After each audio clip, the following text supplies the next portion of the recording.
প্রধানমন্ত্রী পদ থেকে পদত্যাগ করে দেশ ছেড়েছেন আওয়ামী লীগ সভাপতি শেখ হাসিনা। বৈষম্য বিরোধী ছাত্র আন্দোলনের এক দফা দাবির গণজোয়ারের মুখে তিনি দেশ ছাড়েন বলে জানিয়েছে বিবিসি। এর আগে আজ সকাল থেকেই কারফিউ অমান্য করেই রাস্তায় নেমে আসে ছাত্র জনতা।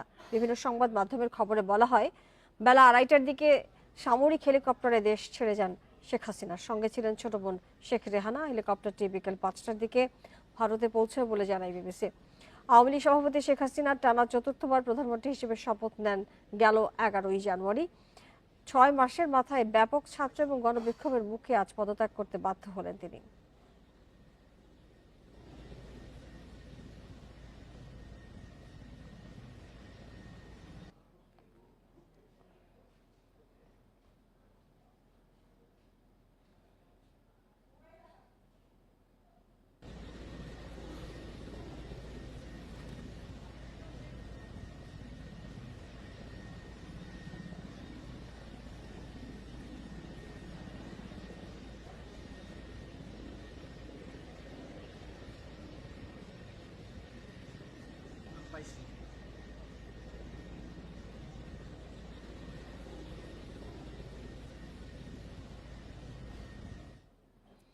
সরকার পতনের লক্ষ্যে